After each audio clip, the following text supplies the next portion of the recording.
kajian untuk materi kelompok 8 yang berjudul Perkembangan Ruang Lingkup Manajemen Risiko pada Risiko Vintage. Kemudian di sini saya akan menjelaskan tentang pengertian vintage. Pengertian vintage menurut OJK, vintage adalah sebuah inovasi pada industri jasa keuangan yang memanfaatkan penggunaan teknologi. Produk vintage biasanya berupa suatu sistem yang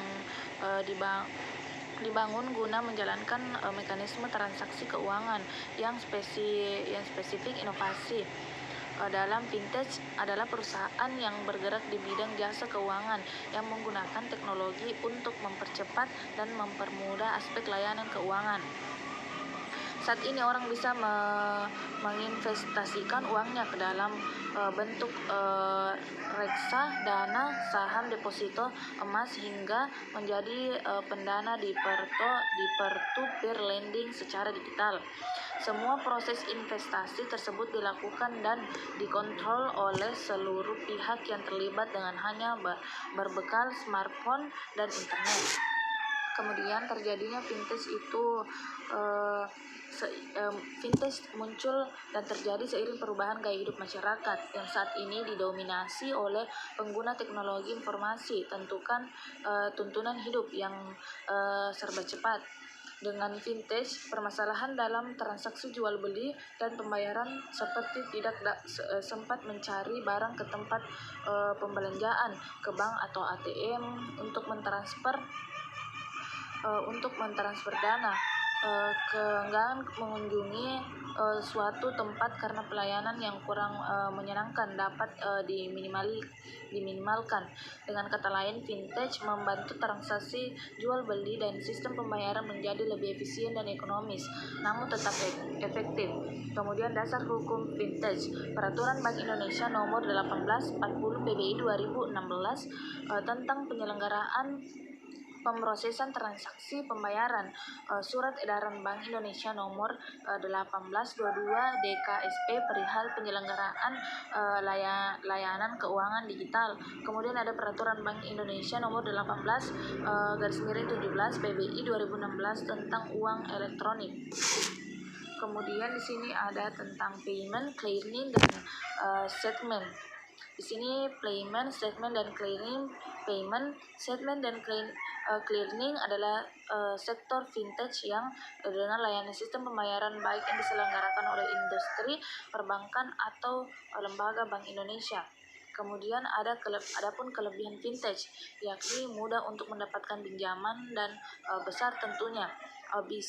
Kemudian bisa dipakai untuk belajar berinvestasi. Kemudian yang ketiga, bisa digunakan oleh semua pengguna ponsel pintar. Kemudian yang keempat, vintage memiliki izin resmi dan diawasi. Kemudian yang terakhir, memudahkan nasabah memenuhi kebutuhan yang mendesak. Adapun kekurangan vintage juga memiliki kekurangan yang membuat pengguna harus lebih cermat saat menggunakannya. Dan yang ditawarkan terbatas karena tidak sebesar bank, dan dana yang dapat dimiliki juga terbatas. Kemungkinan besar pinjaman yang diberikan pun terbatas, tidak sampai puluhan juta sekali transaksi. Kemudian menyembunyikan biaya layanan. Kemudian waktu pinjaman yang singkat. Beberapa vintage hanya menyediakan waktu pinjaman sekitar 15 hari saja, padahal ada yang butuh waktu panjang agar bisa melunasi dengan baik. Kemudian adapun masih rawan terjadi penipuan. Terkadang ada pihak-pihak menawarkan pinjaman dari vintage bodong. Pengguna tidak akan tahu, apalagi harus mendapatkan SMS atau telepon secara acak. Kemudian peran dan dampak vintage. Vintage ini memberikan kemudahan kepada masyarakat dalam melakukan beragam transaksi keuangan. Di balik kemudahan yang diberikan, tidak berarti vintage bebas dari risiko.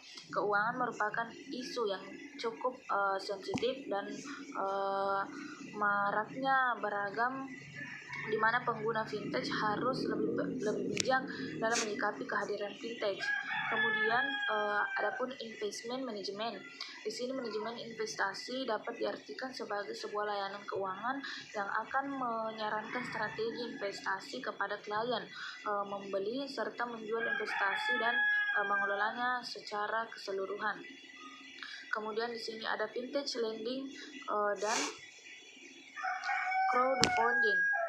Di sini ada penjelasan tentang peer-to-peer P2P lending. Peer-to-peer P2P merupakan suatu sistem platform yang memberikan wadah untuk memberi pinjaman atau kreditur dengan pinjaman atau debitur.